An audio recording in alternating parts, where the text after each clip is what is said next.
Qué ruido. Justo, se puso.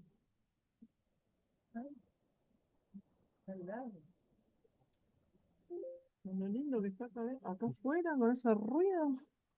Buenas tardes. Buenas tardes a todos los presentes. Mi nombre es Alberto Palacio y el nombre del grupo de investigación en Ingeniería Civil, Materiales y Ambiente, le damos la bienvenida a esta conferencia. Esta es nuestra tercera conferencia del año y estamos muy contentos por contar hoy con la presencia de un gran amigo, un gran profesional, Adrián. Eh, bueno, antes que nada, en nombre del director del grupo, Jorge Sota, quien no se encuentra presente por razones de fuerza mayor, les doy la bienvenida y les agradezco a todos por su presencia. Eh, También agradezco principalmente a nuestro expositor, Adrián, por estar aquí presente hoy. Bien, esta charla se titula Impresión 3D en la construcción, materiales, aplicación y caso de estudio. Va a tener una duración de aproximadamente 1 hora y posteriormente habrá un espacio de consultas, ¿sí? Así que si ustedes tienen alguna consulta puntual, la pueden ir dejando en el chat o al finalizar la presentación, pueden abrir su micrófono o le habilitamos el micrófono y pueden realizarla verbalmente.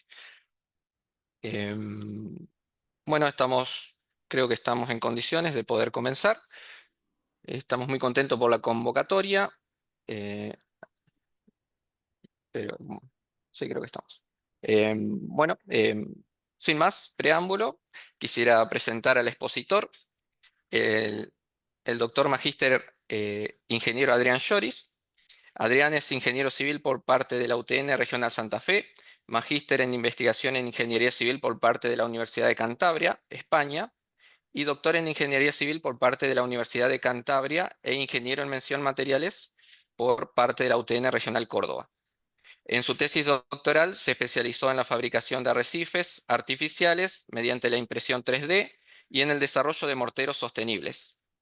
Inició su carrera investigadora en el SECOBI de la UTN Regional Santa Fe en 2006, donde desempeñó tareas hasta el 2020. Durante su estancia en España, entre 2016 y 2024, trabajó como investigador en el grupo La DICIM y el grupo GITECO de la Universidad de Cantabria.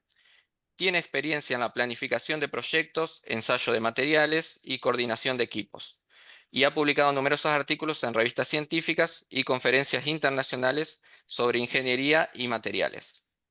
Actualmente trabaja en la empresa CAN, Territory and IT, donde se desempeña como ingeniero en productos relacionados con la integración de sistemas GIS, BIM y Digital Twin aplicados a Smart Cities.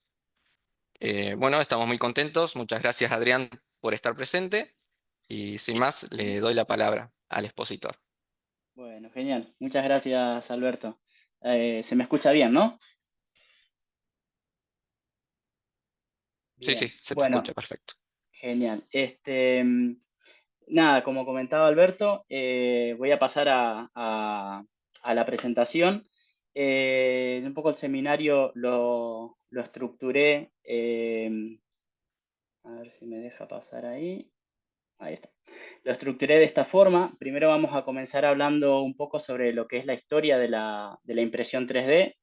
Eh, Vamos a ver también un poco sobre tipos de materiales y dosificaciones que podemos emplear en esta tecnología. Vamos a hablar también un poco sobre el tema de consideraciones a tener en cuenta al momento de querer aplicar esta tecnología en obra o para producir algún elemento. Hacer algunos comentarios sobre las posibilidades digamos, que presenta la impresión 3D en lo que es la utilización de esta tecnología y un poco el futuro, digamos, de esta tecnología en la construcción. Y finalmente, el caso de estudio que les voy a mostrar está relacionado con la tesis doctoral que realicé aquí en España, que fue una tesis cotutelada entre la UTN de Córdoba y la Universidad de Cantabria aquí de España. Entonces, bueno, comenzando un poco con la historia de la impresión 3D, aquí podemos ver un poco la evolución que ha ido teniendo lo que es la impresión, no solamente en la construcción, sino en general, y podemos nombrar estos hitos que han, digamos, que han marcado un poco lo que fue la evolución. Y, por ejemplo, en el año 84 tenemos a Charles Hulk, que inventa la estereolitografía y nace el concepto a partir de ese invento de impresión 3D. La estereolitografía es un método de impresión que se basa en polímeros líquidos que endurecen bajo la acción de la luz ultravioleta. Luego, en el año 88, Scott Cram, inspirado justamente en una pistola caliente, inventa lo que es el Fuse Deposition Modeling, o el FDM, que es el modelado, digamos, por deposición fundida, que es actualmente uno de los métodos de impresión en plástico, digamos, que hay, que más se usa, que lo vemos habitualmente en impresoras comerciales o en impresoras por ahí que incluso podemos tener en nuestro hogar. Recién a finales del año de los años 90 aparecen las primeras aplicaciones experimentales en lo que es la industria de la construcción. Y después tenemos el año 2005, en donde la patente de la tecnología FDM expira, y a partir de esa expiración de la patente, surgen algunos proyectos de código abierto, como son los movimientos RipRap y FabHome, que tienen un poco como objetivo difundir esta tecnología y hacerla asequible a la mayor cantidad posible de gente. Eh, Esta difusión se da a través justamente de la difusión, digamos, de códigos abiertos para que la gente pueda producir sus propias impresoras en su casa. Este tipo de movimiento y el hecho de que la tecnología esta o la patente de FDM expiraran, hizo tener un crecimiento exponencial en lo que es la evolución de la impresión 3D, llegando actualmente a casi todos los campos de la industria que conocemos. Pero sin embargo, cuando hacemos un poco de búsqueda, nos encontramos con este antecedente. Aquí yo digamos, se muestra un fragmento de un video que, bueno, lo pueden descargar o lo pueden ver, incluso está en YouTube. Ahí está la página web desde la cual lo saqué. De todos modos, este material yo luego se los puedo pasar si les interesa para que lo tengan. Y se trata de esta persona, de William Urschel, quien inventó y patentó lo que denominó la máquina para construir muros. Ahí en el vídeo se puede ver cómo esta máquina va construyendo los muros de lo que es o lo que va a terminar siendo un domo. Luego lo vamos a ir viendo en el video. Y ya en esa época, si bien no podemos decir que se empezase a hablar de lo que es impresión 3D, pero definitivamente ya tenemos un equipo de impresión 3D que funciona tal cual los que tenemos en la actualidad. Aquí hay varias cosas que por ahí, si se miran en un poco más de detalle en el video, se pueden llegar a ver. Un poco la calidad de impresión de los muros. Aquí en estos momentos, en esta parte, se puede ver cómo a su vez también se hace un tipo de entalle, digamos, dentro del cordón que se está imprimiendo, para que luego la adherencia entre las capas sea lo más adecuada posible. La terminación, como les comentaba, de lo que deja el muro. Y ahora, cuando veamos un poco más adelante, esto termina siendo un domo, y podemos ver cómo este equipo, digamos, que se utiliza, aquí ya vemos cómo empieza con un cierto grado de inclinación la impresión, o bueno, o la fabricación de muro. Y lo interesante es que, por lo que se puede ver en el video, es una mezcla que se emplea, es una mezcla bastante seca, La metodología que utilizan es una metodología que se utiliza actualmente, que es, bueno, disponer de algún tipo de elemento de soporte previo, por ejemplo, cuando tenemos algún tipo de abertura, como sea una puerta, como sea una ventana.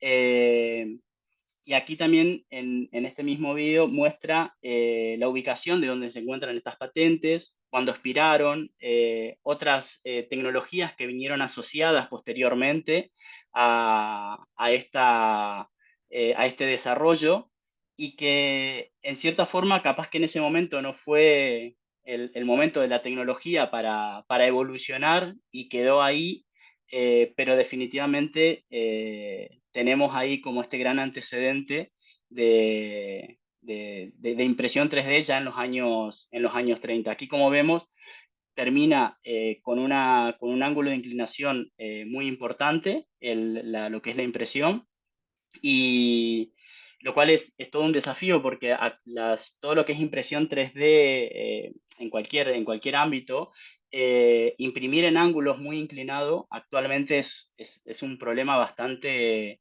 grande, digamos, porque tiene bastantes dificultades. Eh, el vídeo por ahí tiene más detalles. De hecho, esta construcción que se ve en blanco aquí adelante muestra un poco, es otra construcción que se hizo, tiene un diámetro mucho más grande que lo que es este domo aquí. La diferencia es que es en una pared vertical. Pero bueno, aquí por ejemplo, para mostrar una particularidad que se comenta en el video es que la impresión comienza directamente sobre el suelo. Es decir, se ha acabado como una pequeña zanja para lo que es la cimentación y la propia impresión es la misma cimentación que va a utilizar ese edificio. Entonces, un montón de conceptos, aquí se puede ver los que le comentaba, este entallado, digamos, para lograr una mejor adherencia entre los diferentes cordones. Eh, un poco lo que ha sido, digamos, un antecedente que yo particularmente cuando empecé a estudiar esto me sorprendió enormemente encontrarme con esto que, que cuando nosotros nos pusimos por ejemplo, a experimentar en la universidad, encontramos con un montón nos encontramos con un montón de problemas y ver que esto ya en los años 30 había tenido una solución completamente viable, como se puede ver aquí. Así que esto como un poco de antecedente de historia de la impresión 3D. Pasamos ahora a lo que son los tipos de materiales y dosificaciones con los que nos podemos encontrar. Y los más comunes de los cuales podemos hablar, tenemos los morteros de cemento, que son los que en estos momentos predominan el mercado prácticamente, pero también podemos tener morteros de cal en esa misma línea. Aparecen también otros morteros que son los morteros de geopolímero, que los cuales vamos a hablar ahora, y tienen estos tres tipos de morteros, tienen una particularidad que son o pueden ser elaborados in situ, digamos. Después también tenemos otros tipos de materiales, en este caso, por ejemplo, adobes o arcillas. Este material particularmente es utilizado por una empresa en particular que se dedica a este desarrollo, que vamos a ver ahí más adelante, vamos a desarrollar un poquito ese tema. También tenemos materiales o morteros comerciales, que es una línea que últimamente viene siendo uno de los grandes desarrollos, digamos, que van teniendo las empresas. O sea, cada vez se especializa más el material, ya no es algo tan experimental como hace unos años. Y otro material que lo agregué porque me pareció bastante curioso, por lo menos, es la impresión con espuma expansiva. Pasando al caso de la impresión con adobes y arcillas, aquí, por ejemplo, podemos ver la impresión, en este caso es la impresión de un proyecto en particular que se llama Tecla de la empresa WASP, que es una empresa italiana, que imprime diferentes módulos. Estos son como módulos de casa o pueden ser, bueno, con diferentes usos. Eh, los materiales que utilizan son materiales locales, como son pajas, arcillas y agua de la zona. Entonces, esa es como la parte característica sí, particular, digamos, de estos materiales, los cuales tienen esa impronta de ser ecológicos, o por lo menos son tildados así por como los promociona la empresa.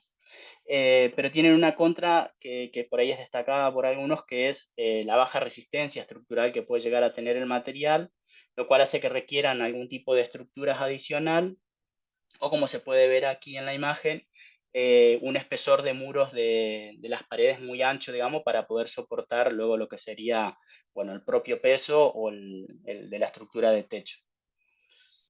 El otro material es un poliuretano de rápido endurecimiento, como les había comentado, eh, cuyo uso, bueno, puede llegar a ser para aislamiento, básicamente, pero bueno, permite la impresión también de objetos. Aquí, por ejemplo, en este caso, es una impresión a través de un brazo robótico, que permite la impresión de algún objeto en particular que uno quiera. Aquí lo que se está imprimiendo es como un muro, con la particularidad que, bueno, que es un material con alto aislamiento térmico. En cuanto a los materiales o los morteros comerciales, aquí, por ejemplo, les muestro varias empresas que actualmente se dedican muchas de estas empresas son empresas que venían en líneas de elaboración de productos preelaborados, y otras son empresas que surgieron como eh, elaborando equipos inicialmente de impresión 3D, y que luego pasaron a elaborar sus propios productos digamos, para impresión 3D. Aquí nombro algunas de las por ahí más conocidas, digamos, que se encuentran en el mercado. Y bueno, y comentar un poco que estos productos, si bien son de fórmula, digamos que no sé, o sea, dosificaciones que no son conocidas, pero bueno, tienen la particularidad, o por lo menos lo promocionan de esta forma, de que son por ahí materiales que pueden reducir las emisiones de gases de efecto invernadero, de dióxido de carbono. Algunos de ellos emplean incluso materiales ecológicos, y otros incluso comentan que se pueden llegar a realizar con materiales locales. En cuanto a lo que son un poco las dosificaciones de los materiales que los comentaba anteriormente, o sea, de los morteros de cemento y de cal, básicamente los compuestos que pueden llegar a tener son los típicos que los podemos encontrar en un mortero, digamos, de construcción tradicional. Y aquí un poco comentar que, si bien muchas veces se habla por ahí de impresión, cuando se habla de impresión de hormigón por ahí en la construcción, realmente como tal, lo que se termina imprimiendo, aunque hay algunos casos en los cuales se emplean áridos de mayor tamaño, habitualmente se emplean arenas. Entonces estamos hablando de áridos de dimensiones máximo de 4 milímetros. Entonces, aquí yo habitualmente hablo de morteros para impresión 3D, pero también es conocido como hormigón para impresión 3D. La verdad es que son sinónimos, pero muchas veces hablamos de hormigón cuando en realidad lo que estamos implementando es un mortero. Entonces, como materiales tenemos, como aglomerantes, podemos tener cementos cales, como les había comentado, diferentes tipos. Muy importante es el uso de materiales cementicios suplementarios, como son los clay ash, la escoria granulada de alto horno, el metacaolino, el silica fume. Esto fundamentalmente para darle la trabajabilidad, digamos, y el comportamiento que necesitamos que tenga ese mortero para poder ser impreso. En cuanto a los áridos que podemos utilizar, pueden ser naturales, reciclados, y bueno, y son necesarios también el uso de aditivos, tanto sólidos como líquidos. Aquí, por ejemplo, les presento unas dosificaciones que desarrollé en su momento para mi tesis. En el caso de los morteros de cemento, son 3 tipos de morteros, que en lo que varían fundamentalmente es en el contenido de árido. El primero de ellos es solamente con árido calizo, el segundo es con un reemplazo de conchas marinas trituradas, y el tercero es con vidrio triturado. Aquí un punto a destacar es, como ven aquí, el contenido de cemento es por metros cúbicos. Estos son valores de kilogramos por metros cúbicos, digamos, de mortero. Son bastante altos si por ahí los comparamos con un hormigón común, que podemos estar hablando de 250, 300 kilos por metros cúbicos. La realidad es que necesitamos un contenido de fino bastante elevado en lo que son estos materiales, estas mezclas para impresión 3D, porque necesitamos que el material tenga un cierto comportamiento tisotrópico por un lado, viscoelástico también para el momento de ser extruido y que sea estable, sobre todo al momento de depositarlo. Entonces es un comportamiento que se logra a través de este contenido de fino y se logra a través de los aditivos también. Por eso, por ejemplo, aquí, si bien es alto también el contenido de cemento, pero nosotros hicimos también una incorporación bastante grande de fly ash o de un cemento, digamos, de un material cementicio suplementario. En ese sentido también tratando de incorporar materiales que provienen, digamos, de residuos industriales. También destacar que este cemento que se utiliza aquí, por ejemplo, es un cemento que tiene solamente un 30% de clínker, un cemento 3B, digamos, de la normativa europea, y que tiene en torno a un 30% de clínker. Entonces, cuando llevamos a realmente lo que contamina, sabemos que es la producción de clínker, o bueno, el mayor contaminante, digamos, digamos, de los que producen la mayor cantidad de emisiones de CO2 en la producción del cemento, es la producción del clínker justamente. Entonces, ese contenido clínker como tal termina siendo bajo, y el resto son materiales que, dependiendo de la procedencia que tengan, pues bueno, suelen tener contenidos de emisiones de dióxido de carbono muy, muy bajas. En el caso de la cal, aquí tenemos una dosificación también que va un poco en la línea de lo del cemento. El contenido de cal es bastante alto. Y en el caso de los geopolímeros, como les comentaba anteriormente, que es otro material de los cuales podemos hablar como materiales que se pueden elaborar in situ para impresión 3D, tiene la particularidad de que es un material que nace un poco con la idea de reemplazar al cemento. Sin embargo, bueno, tiene ahí como todo, tiene sus pros y sus contras. Digamos, el material es los morteros de geopolímero o materiales activados alcalinamente, es que dependiendo del contenido de óxido cálcico, digamos, que contienen los aluminosilicatos, se pueden denominar de una forma u otra, pero para el caso práctico lo vamos a considerar igual. Se compone de un precursor y un activador. Los precursores habitualmente son materiales cementicios suplementarios, como vemos ahí, los habituales, el fly ash, corea granulada, el metacaolín, pero también podemos hablar de otros precursores menos conocidos, que son las escorias, cenizas volcánicas, de incineración, entre otros. Y como activadores, los más comunes, los comento acá: el hidróxido sódico, el hidróxido potásico, silicato sódico, silicato potásico, carbonato. Si bien existen otras alternativas, pero son por ahí menos estables. La combinación de estos nos genera un aglomerante bastante estable, dependiendo de las combinaciones que se den, y tienen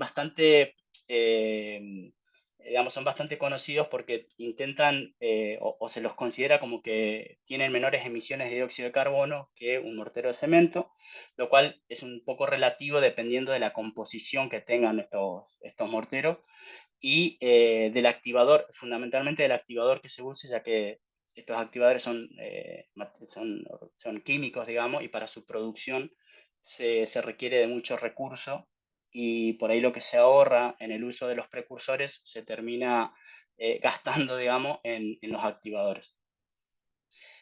Aquí, por ejemplo, tenemos una dosificación que también son dosificaciones que utilicé en mi tesis. Esto es un geopolímero que está basado, tiene como precursor fly ash, y usamos como activador hidróxido sódico con una concentración de 14 molares. En cuanto a las consideraciones a tener en cuenta para aplicar estas tecnologías, vamos a ir nombrando varias de ellas, pero la primera de ellas es qué tipo de tecnologías justamente tenemos, digamos, que podemos aplicar en el campo de la construcción. Y podemos nombrar tres grandes grupos. El primero de ellos es la tecnología del Power Based System, o PBS.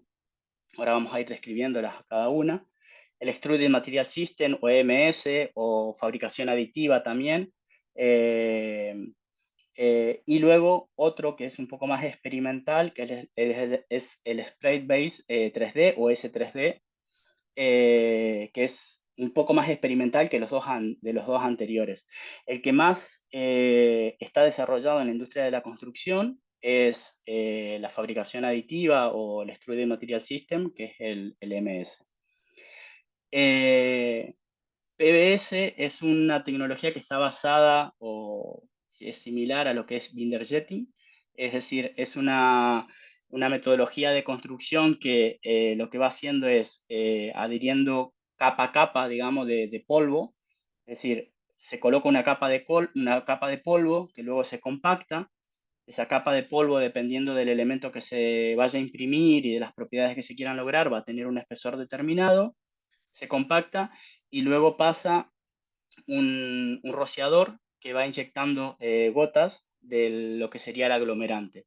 Por ejemplo, en el caso de que fuese un mortero o una pasta de cemento, esto aquí, pues lo que se colocaría como aglomerante o lo que se colocarían como gotas sería agua directamente. Aquí, por ejemplo, lo que se ve como un color más oscuro corresponde a lo que se está imprimiendo. Esta tecnología tiene algunas particularidades que es, dada su característica, nos permite imprimir elementos de la forma que nosotros querramos, debido a que el polvo que usamos para la impresión es un polvo que nos permite, a su vez, actuar, digamos, como contención y como base de impresión. Entonces, podemos imprimir con la forma que a nosotros se nos ocurra. Como contra, muchas veces esa deposición de gotas no termina siendo o no termina generando una buena adherencia entre las diferentes partículas y las resistencias terminan siendo bastante bajas. Entonces, eso como contra. Bueno, otra contra también que tiene es por ahí la terminación de estos elementos impresos no es de una calidad muy buena.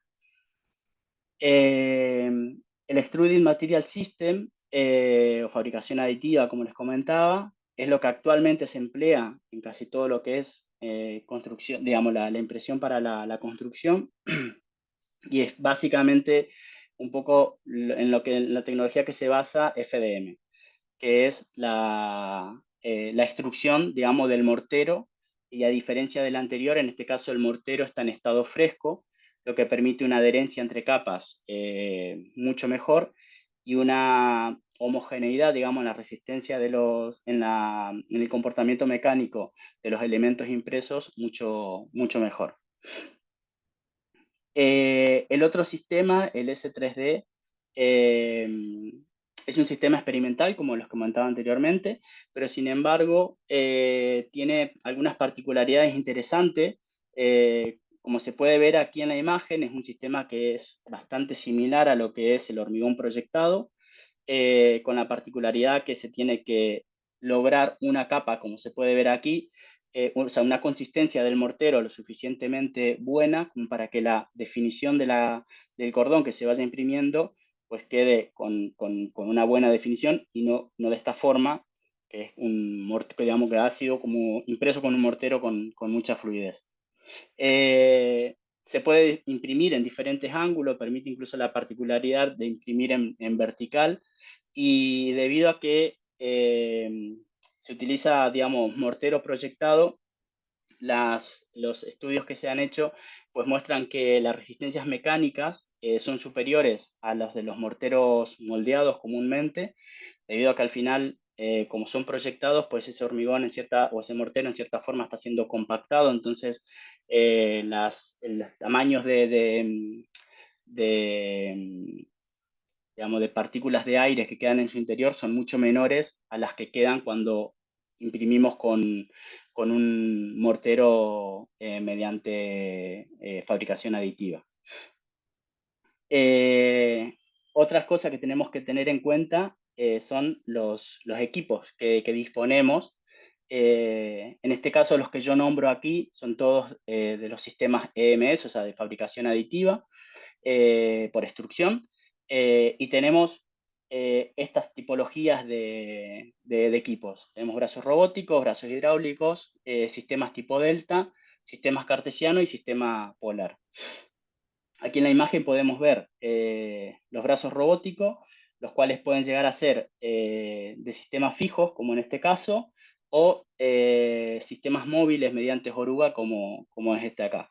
Los brazos robóticos habitualmente llegan a tener hasta 6 grados de libertad, lo cual permite imprimir piezas de diferentes ángulos, lo cual los hace muy versátiles. Tienen la complejidad o la dificultad de, por un lado, ser bastante pesados para lo que es su traslado, lo cual se puede, digamos, amortizar, aminorar teniendo este tipo de equipamientos. Pero a su vez son complejos también de usar, ya que se requieren algunas nociones de lo que es programación para poder ponerlos en uso.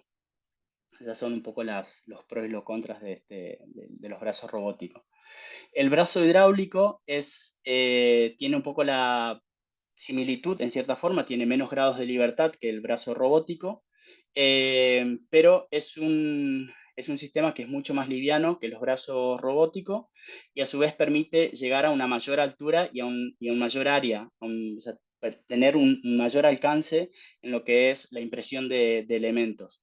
Eh, Son en cierta forma similares a los brazos robóticos, pero con esas diferencias. El sistema tipo Delta, podríamos hablar de dos tipologías. Una son los modelos que son para laboratorio y otros los que se pueden montar in situ. Ambos tienen la particularidad, digamos, que se manejan con 3 brazos que mueven el cabezal de impresión. Y un poco o sea, es un sistema que es muy simple de utilizar, realmente es muy liviano, se monta muy fácilmente. Como desventaja tiene que la altura que se requiere para montar la estructura de la impresora es bastante mayor a la del elemento que nosotros podemos llegar a imprimir, debido a que necesitamos tener, digamos, distancia de movilidad debido a los brazos, a los 3 brazos que dispone el sistema. El sistema cartesiano es uno de los más empleados actualmente en todo lo que es impresión 3D en construcción, sobre todo cuando hablamos de edificios o de casas, y en los cuales podemos hablar o diferenciar dos tipologías. Una es el sistema fijo y otro sistema móvil. El sistema fijo básicamente son pórticos que se van montando, donde tenemos una de las dimensiones, aquí en este caso el ancho, que es una dimensión fija, en tanto que la dimensión en altura y la dimensión en largo, pues bueno, va a depender de la cantidad de pórticos que nosotros vayamos montando. El cabezal se monta sobre un puente grúa que corre a través de esta corredera aquí, de esta viga lateral, y a partir de ahí se va imprimiendo la casa. El sistema móvil tiene la particularidad que en vez de montarse sobre un pórtico fijo, se monta sobre rieles, es un pórtico móvil que se monta sobre rieles y es por ahí, tiene, digamos, la ventaja si, por ejemplo, queremos construir no sé, viviendas que sean, digamos, en forma continua, pues simplemente lo que hacemos es colocar rieles a lo largo de esa continuidad de viviendas que queremos hacer y lo único que tenemos que tener como estructura son los rieles y la estructura esta de pórtico que se monta por única vez. El sistema polar es otro sistema, los cuales tenemos, podríamos decir, 3 tipologías, que es un sistema de fijo a través de pórtico, que como vemos aquí se monta un pórtico y a partir en cada una de las columnas que tiene el pórtico se monta el sistema polar. Este sistema polar, digamos, lo que hace es desplazarse a través de esa columna para ir logrando la altura y para el alcance tiene como un sistema telescópico que se desplaza para ir logrando la impresión del objeto. El otro sistema es un sistema puntual, que es básicamente se ubica en forma fija, es como el brazo robótico fijo, que se ubica en un punto y luego telescópicamente se va extendiendo hasta donde se necesita imprimir. En cuanto a la altura, llegan a alturas bastante considerables, ya que tienen también un sistema telescópico para permitir la elevación. Y luego están los móviles, como vimos en el caso de los brazos robóticos, a través de orugas, de orugas, digamos, que se pueden ir desplazando en el terreno. Luego también, en cuanto a las consideraciones, tenemos que hablar de los componentes que tienen las impresoras, y podemos nombrar estos básicamente, los que son motores y bombas, sistemas de alimentación y boquillas. En cuanto a los motores y bombas, bueno, tenemos todo un mundo que hay detrás de esto, y son básicamente los que definen las velocidades de avance de la impresora y el caudal de destrucción. Esto simplemente como para nombrarlos, digamos, pero realmente son de una importancia relevante en lo que es la impresión 3D.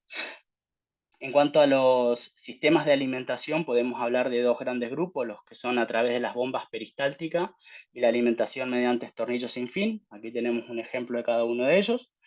Y cada uno de estos sistemas pueden ser sistemas de alimentación directo, es decir, todo ese sistema, el de bomba o el de alimentación con tornillos sin fin, ubicado en el cabezal de la impresora, digamos, o que se encuentre separado, digamos, o sea, como un sistema de alimentación indirecta que se encuentre separado, y luego el mortero llega a través de una manguera a lo que sería la boquilla. Actualmente el que más se utiliza es este sistema, pero si bien es verdad que aquí bueno, hay una variedad muy grande donde se utiliza mucha tecnología en lo que son los cabezales o las boquillas de impresión a través de distintos tipos de bombas, digamos, para poder regular el caudal, y a través de diferentes sensores para poder asegurarnos que tener, digamos, un flujo continuo en la boquilla para que la calidad de los cordones que nosotros estemos imprimiendo sea siempre la misma. Y luego las tipologías de boquilla que podemos considerar o podemos identificar, digamos, las que son de descarga directa, es decir, digamos, tienen la particularidad que el material que cae sobre lo que ya se está imprimiendo lo hace aplicando una cierta carga, digamos, sobre las piezas ya impresas. Y el otro que es de carga indirecta, que es, como se puede ver aquí, es como que directamente va apoyando, es decir, no le ejerce una presión, sino que apoya el material directamente. Y luego ambos sistemas pueden llegar a tener una salida con estrías. Estas estrías generalmente son recomendables porque nos aseguran tener una mejor adherencia entre las capas. O sea, los estudios que se han hecho muestran que las adherencias a lo que es la resistencia mecánica digamos, se mejora enormemente. Entonces son recomendables particularmente para todo lo que es impresión edilicia. Y después tenemos un sistema que se llama contour crafting, perdón, que es como un sistema adicional que se suele colocar, y lo que permite es alisar las caras de las superficies impresas para de esta forma eliminar, justamente como se puede ver aquí en esta imagen, esos cordones que quedan a la vista a través de un tipo de espátula, que aquí también hay todo un desarrollo, digamos, para que esto sea operable, digamos, a través de algún tipo de software que permita levantar y posicionar esa espátula en los lugares donde sea necesario, y lo que logramos es tener una terminación mucho más lisa, similar a lo que sería una estructura moldeada. Después, otras características que tenemos que considerar son las propiedades, digamos, justamente propiamente de los materiales, digamos, que vamos a imprimir. Y en estos casos podemos hablar de las evaluaciones, digamos, de las propiedades en estado fresco, en los cuales es de vital importancia el tema de la riología, y es necesario muchas veces conocer los parámetros que la componen, como son el yield stress o el initial shear stress, la viscosidad, la tixotropía, el shear stress. Todos estos parámetros nos van a decir, digamos, cómo es ese mortero para que nosotros lo podamos usar en en una impresora. Pero también necesitamos conocer algunos otros parámetros, como son la edificabilidad, que se pueden medir a través de la formación o altura de impresión. Necesitamos conocer la ventana de impresión, es decir, el tiempo de fragüe, digamos, de fraguado que tenga ese mortero. Y un poco asociado con la parte de rheología, el tema de continuidad de los cordones que se puede realizar en forma visual. Para lo que es rheología tenemos diferentes tipos de... Yo comento ahora un poco los elementos que tenemos, pero no voy a hablar mucho más de lo que es rheología, sino solamente comentar los equipos que hay, que son los riómetros oscilatorios, que son más propios, digamos, para pastas digamos, para pasta en vez de para morteros. Para lo que es morteros y hormigones contamos con los riómetros rotacionales. Y también existen otros riómetros por ahí menos conocidos, que son los riómetros capilares, que también se pueden emplear para conocer, digamos, los parámetros de rheología. En cuanto a lo que es la edificabilidad, podemos tener o podemos realizar parámetros de pruebas, digamos, de carga incremental con un equipo. Es decir, aquí, por ejemplo, en este caso tenemos un equipo que va haciendo un incremento de carga en forma escalonada, lo cual simula la colocación de capas en forma sucesiva con diferentes tiempos. Aquí tendríamos dos tiempos, digamos, que se van simulando. Y básicamente lo que hacemos es ir comprimiendo un determinado, digamos, una muestra para ir viendo cómo se va dando esa deformación.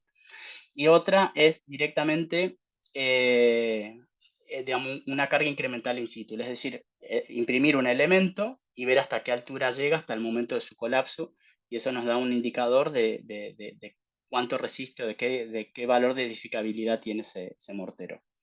En cuanto a lo que es la ventana de impresión, aquí fundamentalmente está relacionado con el tiempo de reposo que puede llegar a tener ese mortero.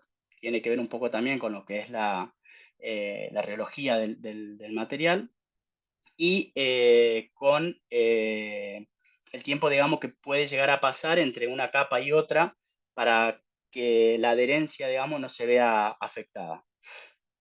En cuanto a la continuidad de cordones, aquí, por ejemplo, es una evaluación que se realizó cuando realicé mi tesis. Es una calificación visual que va de 1 a 3, de peor a mejor. Y aquí podemos ver básicamente cómo los cordones son mejores, luego no tanto, y luego ya bastante malos. Y lo mismo en este caso. En cuanto a las evaluaciones en estado endurecidos, podemos decir que tenemos las propiedades físicas y de durabilidad, entre ellas porosidad, carbonatación, por ejemplo, propiedades mecánicas, flexión, compresión, adherencia entre capas, de las cuales comentar, por ejemplo, que en el caso de porosidad es un factor que se ve bastante afectado cuando utilizamos la impresión 3D, particularmente cuando tenemos adherencia entre capa y capa o en forma perpendicular, digamos, cuando tenemos una superposición entre capa y capa. En esos casos, habitualmente queda ocluido aire, y aquí, por ejemplo, este es un ensayo que se hizo a través de tomografía computarizada, se puede ver cómo la mayor cantidad de porosidad, digamos, coincide con esas uniones, digamos, de cordones. En este caso son materiales que nosotros imprimimos para mi tesis, y también se puede ver, dependiendo de la dosificación, que en algunos casos tenemos mayor presencia de esos poros y en otros casos no se observa a simple vista. El caso de las resistencias mecánicas, que se ensayan habitualmente con probetas de 4x4x16, las habituales que son para morteros. Básicamente, aquí tenemos, esto es un trabajo aquí está citado el paper, destacar que a medida que nosotros tenemos más capas de impresión, pues tenemos una mayor merma, digamos, de la resistencia en comparación, en este caso, con un hormigón moldeado, un mortero moldeado y un mortero con una capa o con 3 capas. Vemos cómo las resistencias disminuyen a medida que aumentan el número de capas. En este caso es la adherencia entre capas. Aquí básicamente es lo mismo un poco que lo anterior. mostrar la adherencia en un mortero moldeado, en un mortero con 5 minutos de reposo y luego con 10 minutos de reposo. El 10 minutos de reposo es en el caso rojo, cómo disminuye la resistencia en función del tiempo que pasa. Por eso la importancia del tiempo ventana, un poco que les comentaba anteriormente, también de determinar al momento de definir nuestro mortero, porque mientras más tiempo pase entre una capa y otra, pues vamos a tener menor adherencia, digamos, entre cada uno de los materiales. Y pasamos ahora a las posibilidades de uso, de utilización y, bueno, el futuro de lo que es la impresión 3D en la construcción. Comenzamos un poco con lo que es las posibilidades de uso. Como comentábamos anteriormente, actualmente lo que es la industria de la construcción está un poco abocada a lo que es impresión de vivienda. Entonces, las principales empresas, las principales compañías que se dedican a este rubro, pues lo que se dedican a imprimir básicamente son o edificios o casas. En este caso podemos ver un edificio impreso en Dubái de 2 plantas de altura, con 9,5 metros de alto, 640 metros cuadrados, y que fue impreso en 3 semanas. Estos 2 casos acá corresponden a casas que se imprimieron en Alemania. Esta es una casa de 2 plantas, y este aquí es un edificio de 3 plantas y sótano. Incluye 5 apartamentos y 380 metros cuadrados. Los 3 casos corresponden a impresiones in situ, en los cuales también otra consideración que se tiene que tener en cuenta en estos casos es la condición ambiental. No es lo mismo imprimir en Dubái que imprimir en Alemania. Las condiciones térmicas, las condiciones ambientales, pues limitan bastante el comportamiento del material, entonces es necesario conocerlo. Pero también podemos tener casos como esto en Países Bajos, que es la impresión de una casa que se imprimió en un obrador en condiciones controladas, con la posibilidad de poder imprimir las 24 horas del día, y se imprimió en 20 partes que luego se trasladaron al lugar, porque era un lugar de difícil acceso, y se se montó la casa, digamos, en este sitio. Otros usos que se pueden dar a lo que es la impresión 3D están relacionados con lo que son mobiliarios urbanos, escaleras, ornamentaciones, también con lo que son muros texturizados. Esto está más relacionado un poco con lo que es la parte de arquitectura, la parte de diseño. Hay proyectos, por lo menos aquí en Europa, digamos, que se trabaja bastante con este tema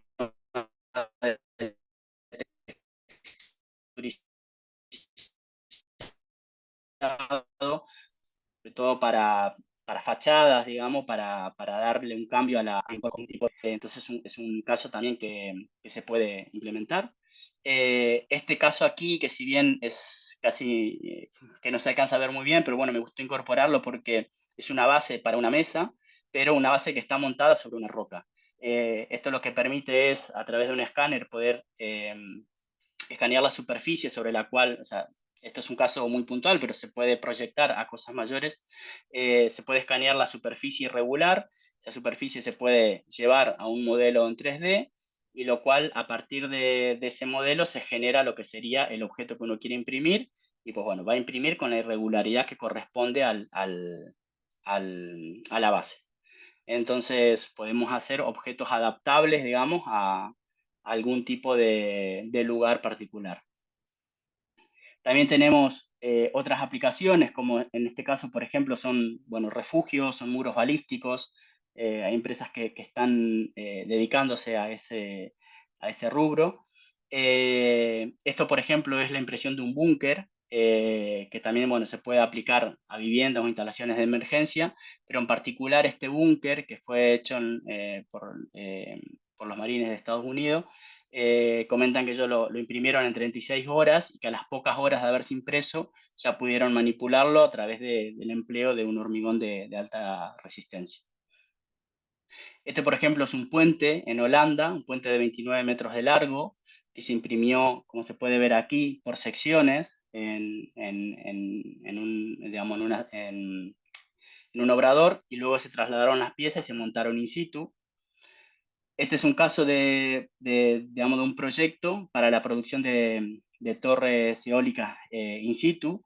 Digamos, está promocionado por algunas empresas para lograr mayor altura de las torres eólicas, para incluso llegar hasta los 200 metros de altura.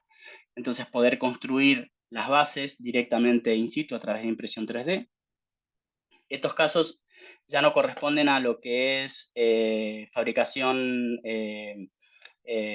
aditiva, digamos, por extrusión, sino son a través del sistema de PBS. Pero bueno, aquí, por ejemplo, tenemos, esto es un caso de una gárgola de la Catedral de Notre Dame, donde en su momento cuando se incendió, en 2019, si no me equivoco, se había propuesto la reconstrucción de la catedral, o por lo menos de las partes de las gárgolas, a través de este sistema de impresión. Este es un puente que se encuentra en Madrid, que fue impreso en diferentes secciones y montados in situ. Es un puente de 12 metros, un puente peatonal de 12 metros de longitud y 1,75 m de ancho. Y este es otro ejemplo en el cual se puede aplicar, digamos, impresión 3D, que esto es una réplica del arco de San Pedro de las Dueñas. Es una estructura del siglo XII, y lo cual, bueno, se imprimió la réplica para que pueda ser mostrada en un museo de Madrid, y el original está guardado para su conservación. Entonces vemos cómo lo que es impresión 3D también llega a la parte de, digamos, lo que es la órbita, digamos, de la preservación, lo que es la restauración, la parte patrimonial. Después, en cuanto a más posibilidades de uso, digamos, podemos hablar de lo que son las optimizaciones topológicas. Esto es es un sistema, digamos, una forma de poder justamente optimizar el diseño de una estructura, y esa optimización muchas veces lo que provoca o lo que produce son modelos con unas irregularidades o con unas formas bastante extrañas, y esas formas extrañas pueden llegar a ser elaboradas a través de impresión 3D, como se puede ver en este caso aquí. Es un puente que se utilizó esta técnica de optimización topológica para mejorar su diseño. Se imprimió a través de impresión 3D en diferentes secciones que luego se ensamblaron.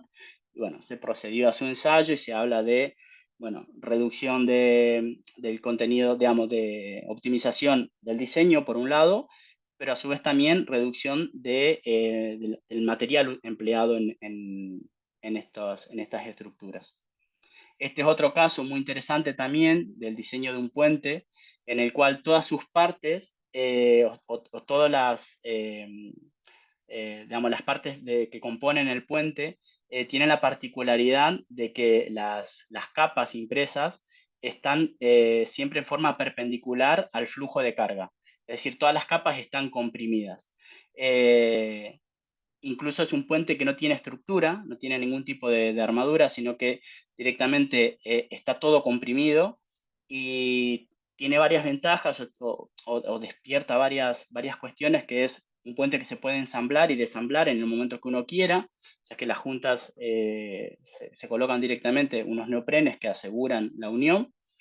Y al momento de que este puente digamos, pase su vida útil, pues se puede desmontar y reutilizar todo lo que es el material con el cual se ha construido. En cuanto a la parte de futuro de impresión 3D, aquí por ejemplo podemos ver algunas cuestiones que se le atribuyen a lo que es la impresión 3D, el tema de reducción de residuos, reducción en el tiempo de producción, en el costo, en menos emisiones de gases de efecto invernadero, mejora, digamos, en el impacto en el análisis de ciclo de vida, eh, aunque eso es muy comentado por la mayoría, creo, de autores, pero muchos autores desconfían, digamos, de estos márgenes, porque dependen mucho de cómo se haga ese análisis. Y eso depende muchas veces de la complejidad del elemento, o sea, cuando hablamos de qué tipo de elemento estamos imprimiendo, del número de piezas que vamos a imprimir, del tipo de material que empleemos. Entonces, dependiendo de todas esas cuestiones, pues estas bondades que se le atribuyen a la impresión 3D van a tener un mayor o un menor impacto. Pero fundamentalmente, en lo que es la parte de futuro, creo que la impresión 3D apunta a una industrialización de la construcción. O sea, a tener un mayor control en lo que nosotros estamos elaborando, en el empleo de materiales, en el sistema que se está utilizando, y todo esto viene un poco también tomado de la mano de todo lo que se está evolucionando en lo que son sistemas BIM y demás. Creo que en algún momento va a quedar todo unificado. Y aquí, por ejemplo, algunas cuestiones que a futuro, digamos, esto es, por ejemplo, una impresión de materiales graduados funcionalmente, es decir, una impresora que tiene, digamos, una boquilla de única salida, pero múltiples entradas de materiales, lo que permite generar materiales con variedad de densidad y de comportamiento mecánico en las 3 dimensiones. Eso sería posible, digamos, pero bueno, hay que desarrollar la tecnología para que esos materiales puedan ser colocados en el momento que uno los necesite. Esto, por ejemplo, son proyectos para diseñar y construir estructuras tanto en la Luna como en Marte, son proyectos que existen actualmente, y para ello se utilizarían impresión 3D para poder lograr estos cometidos, incluso empleando materiales propios, digamos, tanto de la Luna como de Marte, a través de la producción de geopolímeros y digamos, y de azufres, digamos, que puedan emplearse en el espacio. Y bueno, para finalizar, comentarles un poco el caso de estudio que les había dicho, que está basado básicamente en la tesis que realicé. Comentarles antes que esta tesis, como les había dicho inicialmente, es una tesis que fue cotutelada entre la Universidad de Cantabria y la UTN de Córdoba. Se realizó toda la parte experimental, se realizó en el grupo Giteco de la Universidad de Cantabria, pero contó con el apoyo de mis directoras Belén Reggiotti y Mari Positieri del Sintemac. Y también es un proyecto que estaba es un proyecto que formaba parte de un proyecto, digamos, de la Unión Europea, del Interreg Atlantic Area, y el proyecto era denominado 3D Pare, y también por mi parte había contado con una beca del CONICET para finalizar, digamos, mi tesis doctoral. Bueno, para el trabajo que realicé empleé una impresora tipo Delta, como las que les había comentado anteriormente. Es una impresora que tiene la particularidad de que permite un volumen de impresión de 1 metro de altura por 1 metro de diámetro. Para la impresión de los arrecifes nosotros empleamos una boquilla de 20 milímetros con velocidades de impresión en torno a los 100 milímetros por segundo, y unas velocidades de destrucción entre 150 y 300 RPM, que variaban dependiendo de la consistencia que lográbamos obtener, digamos, de las mezclas. Y en todos los casos utilizamos una altura de cordón de 8 milímetros. Esta es la impresora, como les comentaba. Aquí podemos ver el sistema de cabezal, en el cual vemos la boquilla, aquí lo vemos por separado, esto es la boquilla. Aquí tenemos la parte de la tolva, que es esto aquí, y por dentro va este tornillo sin fin, que es esto aquí, con el motor, que se coloca aquí dentro, que es lo que podemos ver todo acá. Nosotros colocábamos básicamente el material aquí dentro.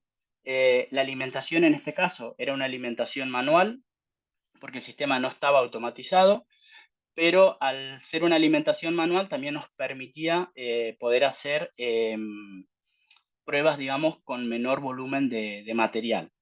Es verdad que al momento de imprimir los arrecifes, que requerían una mayor cantidad de volumen de material, fue mucho más trabajo poder hacerlo, pero toda la parte experimental fue mucho más fácil llevarla a través de este sistema, digamos, que era con poco material podíamos hacer pruebas de impresión.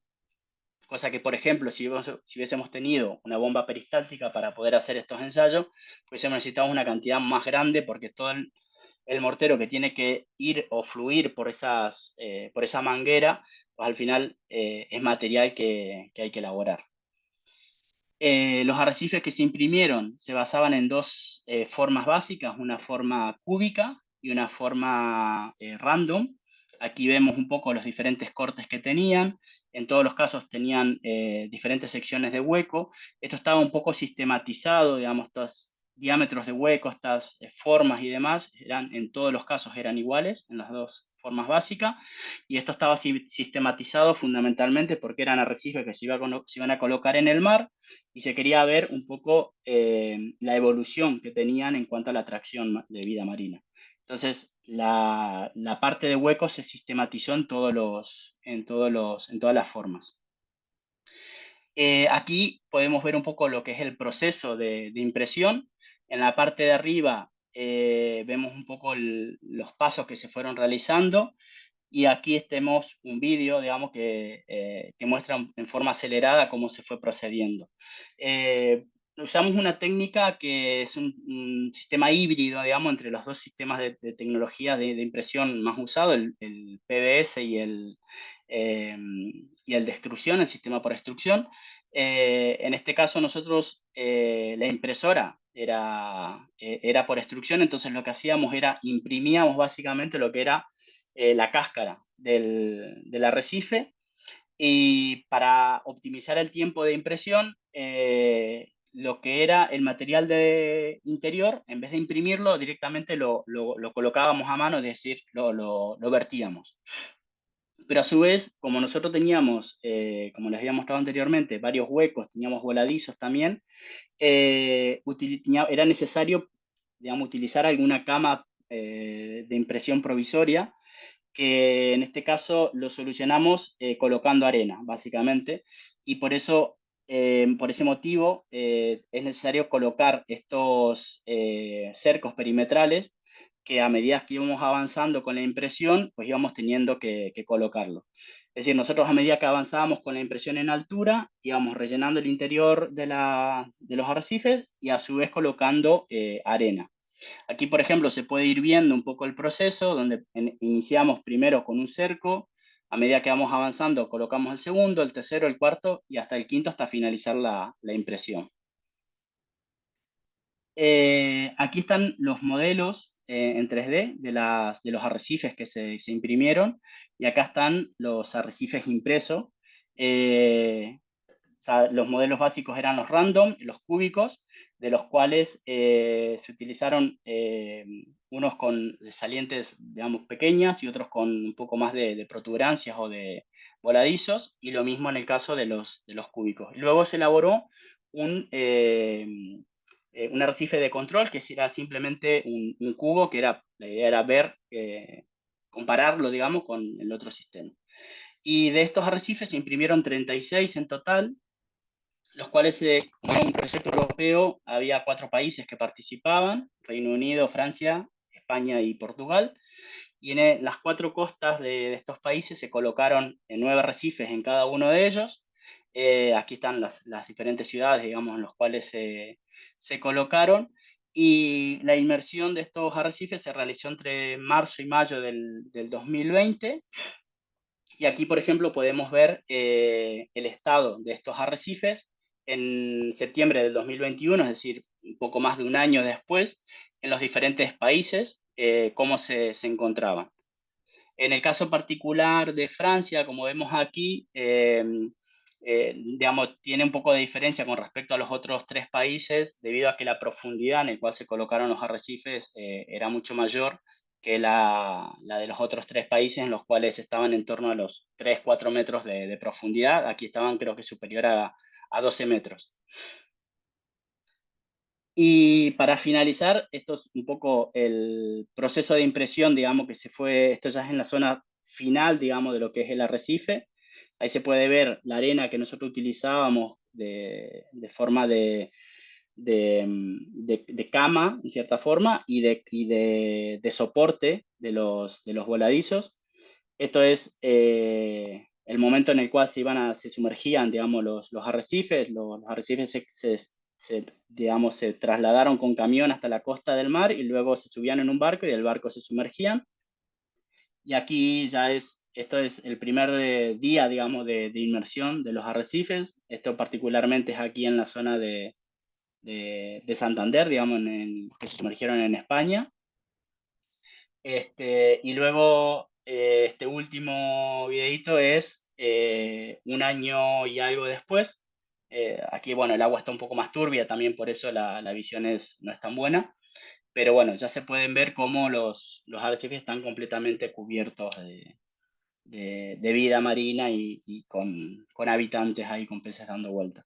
Esto es un proyecto que se hizo una monitorización continua de las condiciones en las cuales se encontraban y bueno, actualmente se siguen de hecho monitorizando los arrecifes para ver cómo se comportan, pues se comparan también con diferentes entornos naturales para ver si el hecho de realizar unas formas que sean más orgánicas o simulando entornos naturales pues tienen mejor aceptación de vida o captación de vida que si, por ejemplo, tiramos algún tipo de roca o tiramos algunos bloques de hormigón y en base a eso, pues bueno, crear criterios al momento de restaurar zonas costeras que hayan sido degradadas y demás. Ese es un poco el objetivo que perseguía el proyecto.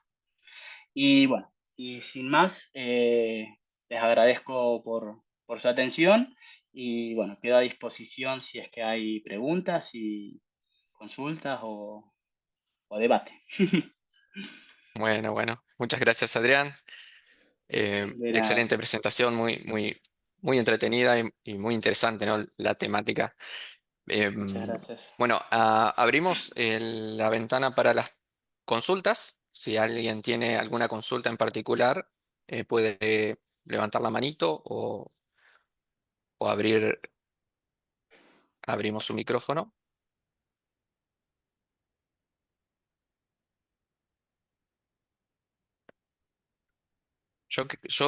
Antes, bueno, mientras se van animando a consultar, quería preguntarte un Ujú. poco por el tema del fragüe. Ajá, Ahí, en esos casos, o en general, ¿se busca que se retarde el fragüe o se acelere? Porque por ahí es necesario que, como vos decías, que haya una adherencia en las distintas capas, pero también es necesario que vaya adquiriendo una cierta resistencia, ¿no? Al ir incorporando las capas y mantener la forma. claro. ¿Cómo lo van regulando eso? Sí, nosotros en este caso en particular, para la impresión de estos arrecifes, optamos por un mortero, o sea, como usamos un cemento que era un cemento tipo 3 que tenía un contenido de clinker de en torno al 30% y alrededor de un 60% era escoria, escoria granulada molida, era un cemento de por sí que tenía digamos, un endurecimiento lento y a su vez nosotros le incorporamos fly ash. Si bien la idea era incorporar diferentes residuos que tuviésemos disponibles en la zona, eh, fue también un poco adrede porque la incorporación de fly ash junto con el tema de la escoria, aquí un poco también comentar que la escoria en cuanto a lo que es la partícula, digamos, es una partícula que tiene, bueno, caras vivas, digamos, entonces lo que hace es como generar trabazón básicamente y genera mayor estabilidad en la mezcla, contrario a lo que es el fly ash, que es una partícula esférica y genera mayor fluidez. De cierta forma, compensábamos el comportamiento de uno y otro, pero a su vez ambos retardaban el fraguado. Nosotros optamos por un retardo del fraguado debido a que teníamos muchas veces teníamos algunos problemas con la impresora y teníamos demoras en la impresión. Es decir, entre el proceso de fabricación del mortero y el proceso de impresión, a veces teníamos algunas demoras y optamos por un mortero de fragüe lento. Pero eso yo creo que digamos, se tiene que definir digamos, dependiendo de lo que se vaya a realizar, dependiendo también de las condiciones ambientales y, bueno, y el entorno en el cual se ubique por ahí si lo imprimimos pues eh, digamos, en una zona cubierta o controlada, pues podemos tener un uso, pero si lo imprimimos en una zona donde, bueno, si tenemos mucho calor o tenemos mucho frío o lo que fuera, va a depender un poco de eso. Y aquí nosotros, por ejemplo, optamos por no usar ningún tipo de aditivo pero también existe la posibilidad, en ese caso, de incorporar algún tipo de aditivo, de acelerante de fragua, en cuyo caso, por ejemplo, lo que se suele usar o hacer es la incorporación de ese aditivo, hacerlo en un paso previo a lo que es la boquilla, digamos. Que haya un premezclado antes de salir, pero que la incorporación del aditivo se haga en la boquilla y no que ya vaya incorporado en el mortero, porque si por ahí una demora, algún problema con el equipo, lo que fuera, y nos queda el material dentro del equipo, dentro de la manguera, pues vamos a perder todo ese equipo, digamos. Entonces depende un poco eso, es lo que se, digamos, lo que se pueda, o sea, no podemos decir, no sé, tiene que el tiempo de ventana tiene que estar entre este rango y esto. Va a depender mucho del entorno y del tipo de estructura que se haga. En este caso vos pensás que eran estructuras de máximo 1 metro de diámetro, pero si hablamos de una casa, como veíamos anteriormente, pues estamos hablando capaz de 600, 300 metros cuadrados, donde en el momento que nosotros empezamos a imprimir un cordón, hasta que volvamos a pasar por ahí, pues seguramente pasan eh, media hora o un tiempo Sí. similar. Entonces, ese es un tiempo muy distinto al que teníamos nosotros, donde capaz cada minuto teníamos un ascenso de capa. Claro, muy claro. Le damos la palabra a Carlos. ¿Qué tal? Bueno, muchas gracias y ¿Qué felicitaciones. tal? Es muy claro la ponencia. La Muchas duda era muy gracias. simple. ¿Qué espesores de muros estiman en viviendas? Bueno, en viviendas, como se suele imprimir con un muro doble, digamos, hay como varias metodologías para imprimir. La que más se está utilizando es imprimir con muro doble, es decir, como veíamos esto que nosotros imprimíamos un cordón, se imprime un cordón que marcan los perímetros del muro.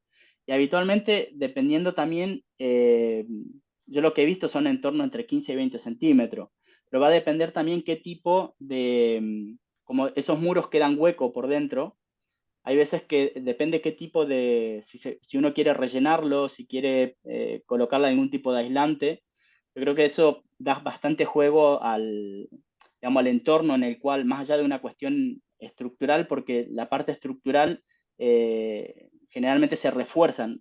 Si bien es verdad que la impresión 3D actualmente digamos, no permite la incorporación de armaduras, es algo que se hace manualmente todavía, pero se refuerzan algunas zonas de columnas, de encadenados y demás. Entonces, eso termina siendo como la parte estructural y el resto es de cierre, básicamente. Y como esos muros quedan huecos, pues al final va a depender un poco del entorno en el cual se encuentre y digamos, el estudio térmico que se termina haciendo para ver que sea mejor, digamos, para ese entorno. Pero Mm. en torno a eso suelen estar, entre 15 y 20 centímetros suelen estar más o menos. Pero al Bueno, final es algo que excelente. se define, se puede definir tranquilamente, porque es ponerle al dibujo que simplemente haga más separación del muro o menos. Bueno, muy bien. Y la otra consulta tenía que ver con esto, con la incorporación del hormigón armado o de las armaduras o del acero, que por lo visto Ujú. son todos muros de cerramiento importantes, pero no estructurales con armadura. Esto no se ha Claro. desarrollado y en el caso de que el diseño necesite una estructura independiente, ¿se puede utilizar el sistema o se descarta? Sí, no, de hecho, yo no sé si por ahí en la parte de la presentación acá se llega a ver alguno de estaban medio al principio. Habitualmente se deja el espacio, o sea, como esto lo diseñás completamente digamos, en un software, al final todos los detalles que vos querés incorporarle se lo incorporás, digamos. Eh, bueno, esto, por ejemplo, lo que te decía el muro es hueco. Por ejemplo, en los que son las esquinas, que habitual, por ejemplo, si pensamos en la impresión de muros rectos, por ejemplo, en las esquinas habitualmente se puede hacer como una sección cerrada, digamos, en la cual pues dejas para el espacio para meter la armadura y luego eso lo rellenas de hormigón y tenés una columna. Digamos, en vez de utilizar un encofrado, pues lo que estás haciendo es Está hacer, bien, es muy buena resolución, claro, claro. Haces el claro, refuerzo in situ ya. sí, y después lo mismo en la parte de arriba, si bien es hueco, digamos, se genera algún tipo de base luego, y lo que es encadenado habitualmente también se hace lo mismo, o sea, se usa como encofrado el propio muro, y después se coloca la armadura de encadenado en la parte superior y se rellena todo con hormigón. Ah, Eh, muy bien, muy claro. Sí, por ejemplo, sé que, que me faltó ahí un poco de comentar, digamos, en la parte esta de futuro, digamos, en, en Chile, por ejemplo, están avanzando bastante con el tema y con toda la cuestión de sismo que ellos tienen, es, por ejemplo, un punto en el cual ellos están trabajando bastante fuerte en la parte de incorporar ese refuerzo antisísmico, digamos, a lo que son las estructuras impresas en 3D. Por ejemplo, en la Universidad del Biobío es donde tienen, incluso cuentan con un tipo de impresora tipo pórtico y donde están desarrollando, o sea, trabajan en forma conjunta con toda la parte de, digamos, de lo que es metodología BIM, de lo que es la parte sísmica, la parte estructural, todo lo que son los diseños para optimizar el diseño de la vivienda, digamos. O sea, realmente tienen un desarrollo bastante interesante como metodología y no solamente como herramienta, digamos, sino como metodología en sí, de una metodología mucho más industrializada al momento de construir. Bueno, gracias, Adrián. De nada. Muy bien. Le damos la palabra a Mauricio. Mauricio, si querés. Hola, ¿qué tal? Buenas tardes, muchas gracias. ¿Qué tal, Mauricio? Te hago una consulta, dos consultas en Sí. realidad. ¿Cómo se van ejecutando las instalaciones? Bueno, Todo tipo de instalación eléctrica, sanitaria. ajá. Yo particularmente, digamos, no he tenido la posibilidad de trabajar con la impresión de viviendas, pero lo que yo he visto es, a medida que vos vas construyendo, como el mortero tiene un comportamiento que es muy estable, digamos, a medida que empieza a endurecer, a fraguar, vos podés ir haciendo recortes en cierta forma. Es decir, generando ya en estado fresco, donde van a ir las cajas, donde van a ir los diferentes cuadros y demás, vas quitando, o sea, para no tener que hacerlo luego con el hormigón endurecido, que va a costar mucho más, vas quitando eso manualmente. Actualmente sigue siendo una cuestión manual, digamos. Yo creo que son temas que se van a ir incorporando a medida que esta tecnología vaya avanzando, a medida que la parte robótica se vaya metiendo y sea mucho más accesible, digamos. Yo creo que se va a ir avanzando mucho más en eso, pero actualmente todo eso es manual. Por eso también muchas veces cuando se habla el tiempo, por ejemplo, que yo puse, esa casa que se hizo ese edificio que se hizo en Dubái en 3 semanas, no lo dice en ningún lado, pero yo entiendo que en esas 3 semanas fue la estructura únicamente. Después viene toda la otra parte, Ujú. instalaciones, cerramiento, terminaciones. Entonces, como tal, toda esa cuestión todavía sigue siendo un poco manual. Es verdad que, ya te digo, todo lo que son brazos robóticos, digamos, y toda la tecnología que se está incorporando, realmente, digamos, está teniendo mucho avance. Yo creo que va a llegar un momento bueno, va a ser una cuestión de incorporar.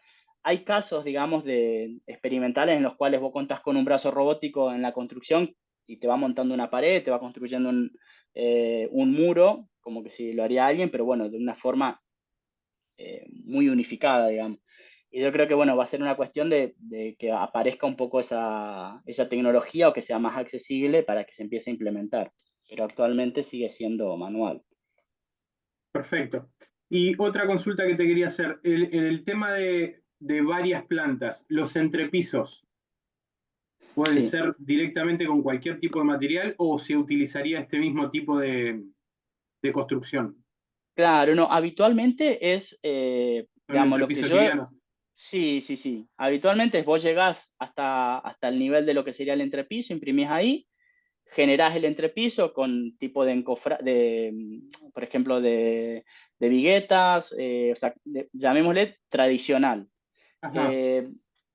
Yo lo he visto en forma experimental, no sé si en algún lado se ha llegado a hacer, es construir como que sería o el techo o el entrepiso al costado y luego elevarlo.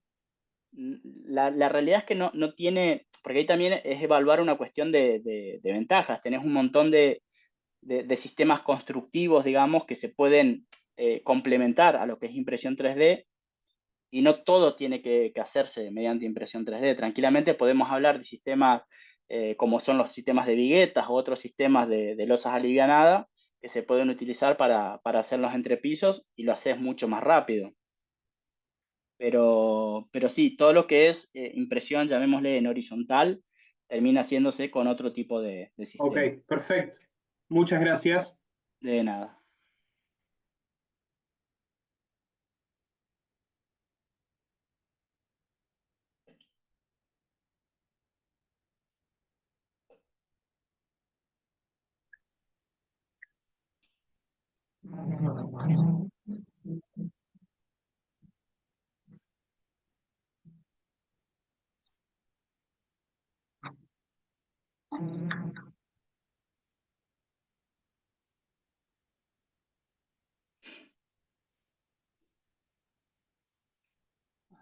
Federico, creo que estás con la mano levantada.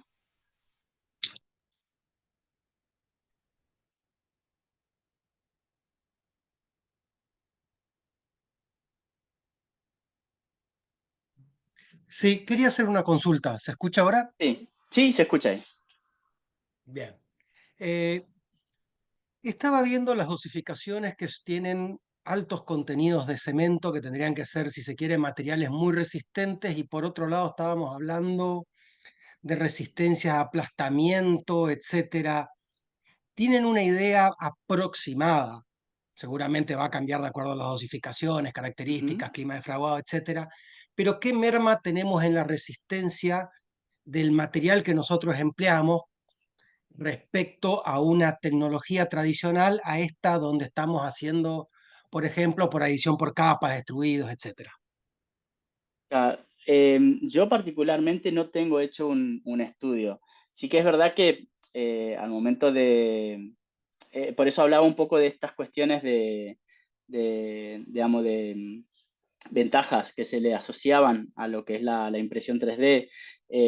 Son por ahí un poco relativas justamente porque esos muchas veces, para esos estudios, pues se ha tomado capaz la comparación de construir un muro tradicional con un muro impreso en 3D, o se ha tomado una pieza en particular, o se ha tomado... O sea, yo creo que realmente para tener una idea completa, digamos, de toda la película, tendríamos que estar hablando de todo un sistema de construcción, incluso de toda una vida útil de una estructura con un sistema u otro. Yo de todos modos creo que, digamos, lo que es la impresión 3D por ahí, digamos, no solamente pasa por una cuestión del material en sí. Es verdad que lo que vos comentás que los contenidos en cemento son mayores. La realidad es que, bueno, esas dosificaciones que yo mostré particularmente son las que yo desarrollé en las que desarrollamos en mi tesis para este proyecto. Y tienen un contenido relativo bastante alto. Comercialmente, esos contenidos están bajando, digamos, actualmente se están llegando a valores mucho más bajos, incluso con mayor incorporación de adiciones para hacerlo más sostenible. Pero bueno, también aquí, los que les comentaba, hablamos también de una cuestión de industrialización, digamos, de lo que es la construcción, donde ya se pasa a incorporar, digamos, o a controlar muchos aspectos que por ahí se hacían en forma manual. También hablamos bueno, por ejemplo, el tema de que no usamos encofrados, digamos, para lo que son las construcciones. Hablamos de una optimización de ese tema del uso de los materiales porque, digamos, se disminuye considerablemente el tema de los residuos. Entonces tenemos como varios tipos de ventajas, digamos, por otro lado, que por ahí comparar solamente el material, pues bueno, no, digamos, es como tener un sesgo, digamos, del comportamiento en su conjunto.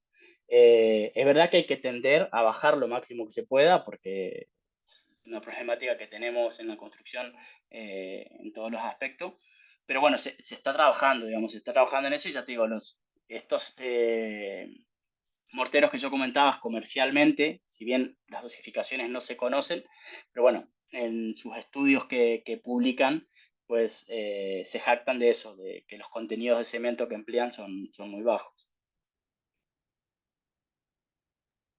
No sé Perfecto, si por ahí gracias. te respondí, digamos, la pregunta. Gracias, Sí, sí, lo mío gracias. iba más hacia el lado de si teníamos datos, digamos, de ensayos de compresión, flexión del mismo material con distintas tecnologías. A ver, Claro, lo en que esa hay, situación, ¿cuál era la merma? claro, lo que hay en comparación, digamos, es, vos tenés el mismo mortero, sí, el mismo mortero, y lo haces colado tradicionalmente, por ejemplo, en probeta, lo colocás en una probeta como se hace de siempre, y luego imprimís. En estos casos lo que se suele hacer habitualmente es imprimir una placa, por ejemplo, y es una placa que luego, de la cual extraes mediante aserrado las dimensiones de las probetas que vas a ensayar. Y eso sí, esos estudios están hechos y hay, generalmente es lo típico que se hace, y las reducciones pues son un tanto variables. Lo que veíamos, por ejemplo, en este trabajo que yo mostraba, donde comentaba, a ver si te muestro por acá, aquí. En este, por ejemplo, ahí estamos hablando de entre un 15 y un 24% menos de resistencia a compresión en probetas impresas que en probetas moldeadas. Eh, Podemos estar hablando de ese entorno. La realidad es que depende mucho de qué tipo de material estamos usando, qué tipo de consistencia tenga. En el caso particular, Las yo condiciones aquí de no curado puse, también. claro, sí, sí, sí. Pero por ejemplo, en este caso yo no puse los resultados de mi tesis, pues bueno, incluían una cantidad muy grande de resultados, entonces era como mucho más engorroso, esto lo veía como un poco más claro. La diferencia entre las probetas impresas y moldeadas en cuanto a resistencias mecánicas no es tan clara. De hecho, hay probetas impresas que han dado más resistencia que las moldeadas. Entonces, la realidad es que digamos, la mezcla que nosotros usábamos era una mezcla que al momento de aserrar, por ejemplo, las probetas, pocas veces encontrábamos los puntos de adherencia. O sea, realmente se lograba una homogeneidad muy grande. Pero esto va un poco en lo que decías anteriormente. Nosotros estábamos imprimiendo una placa capaz de 60 centímetros por 60, que es en muy poco tiempo entre una capa y otra. Entonces, el mortero todavía tiene, y luego eso que usábamos, también un mortero con un bajo contenido de clinker, que tenía escoria granulada, que a su vez tenía fly ash, entonces eso hacía que digamos, su endurecimiento sea aún más lento todavía. Entonces, ese comportamiento hizo que al momento de ir pasando capa por capa, pues se adhiriera muy bien, digamos, en estado fresco.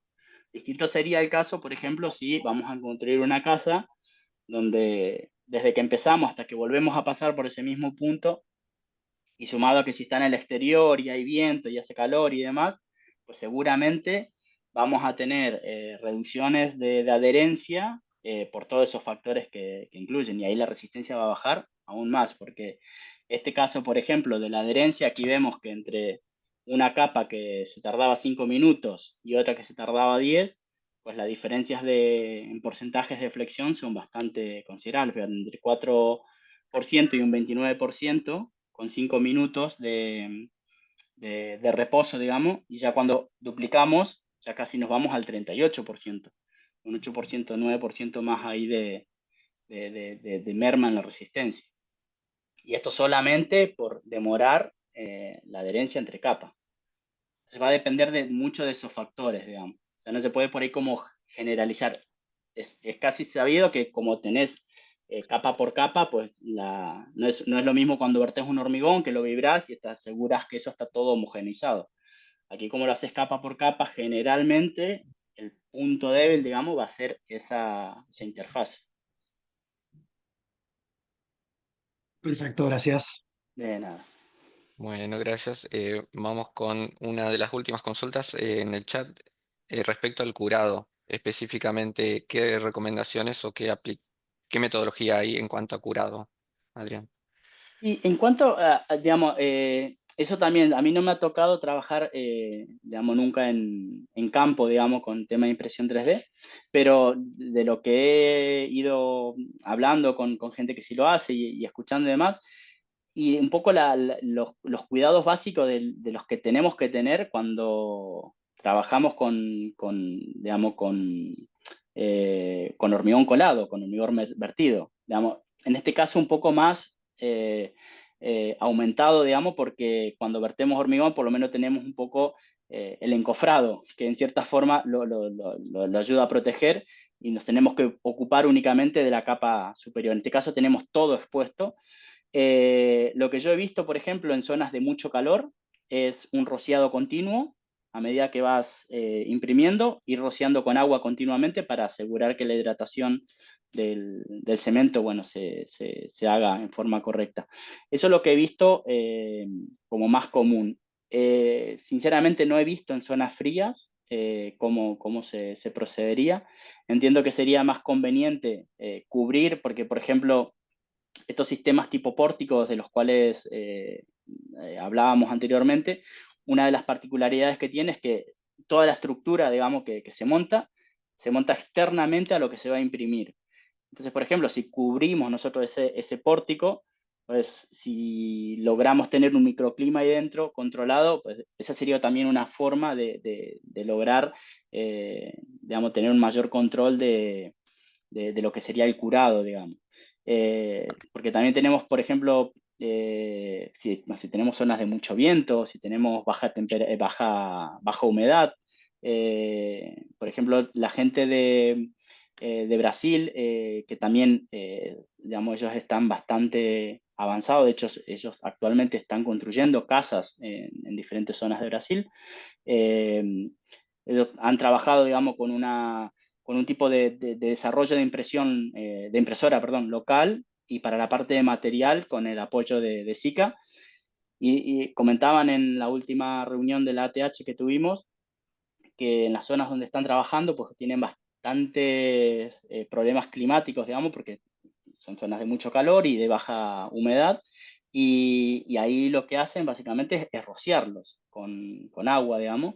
Y sí que también está un poco, cambia también ahí la cuestión del comportamiento del material, o sea, en cuanto a esta tixotropía, digamos, que tiene que tener, y ahí es donde, pues bueno, hay que ver cómo lo controlás, y esos controles habitualmente pues, se suelen hacer por ahí con incorporación de aditivo para mantener esa fluidez, digamos, esa tixotropía que tiene que tener el mortero.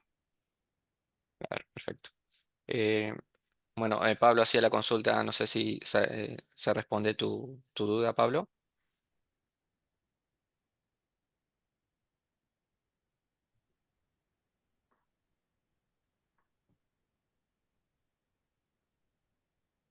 Sí, sí, totalmente.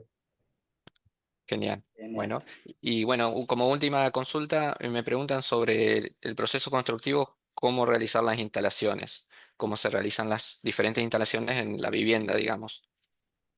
Sí, eso, un poco lo que comentaba anteriormente también con la pregunta. Yo lo que conozco es, a medida que vas avanzando con la impresión, como el mortero, ya te digo, va endureciendo, pero es completamente maleable, digamos, podés ir básicamente cortando el mortero y generando los huecos, por ejemplo, donde van a ir las boquillas y demás, y ya ir pasando lo que es la cañería. Habitualmente los muros, como les comentaba anteriormente, son muros huecos. Entonces, con generar una abertura en donde va a ir la cañería, pues ya ahí puedes colocar directamente la caja que vaya o la cañería que se va a introducir por ahí y luego va todo por dentro del muro porque generalmente, ya te digo, son muros huecos que luego se pueden dejar huecos así o en los casos de muros exteriores muchas veces se suelen rellenar con algún tipo de aislante, un tipo celulosa o algún tipo de otro material que genera aislamiento térmico, digamos, sobre todo. Ujú. Muy bien. Bueno, muchas gracias. Por si quedan con dudas, tienen más consultas, pueden escribir por mail al mail InfoHigma del grupo de investigación. Y bueno, nosotros se las hacemos llegar a Adrián y se las reenviamos vía mail. También vamos a subir el video, la grabación de la presentación al canal de YouTube de la facultad y posteriormente les enviaremos el link del video. Bueno, sin más, ya vamos cerrando la charla y le damos nuevamente las gracias a Adrián por su tiempo, predisposición y bueno, por compartir toda su experiencia y su conocimiento. Bueno, muy bien, muchas gracias y nada, también ahí quedan mis datos, cualquier cosa, si alguno tiene duda o que haya quedado algo sin responder, eso, que me puede escribir tranquilamente. Muy bien. Bueno, gracias. Muchas Muy gracias bien. a todos los presentes por asistir y bueno, sin más les deseamos que tengan un feliz día, una feliz tarde, una feliz noche. Eh, Hasta la próxima conferencia. Muchas gracias. Buenas noches. Hasta luego. Hasta luego.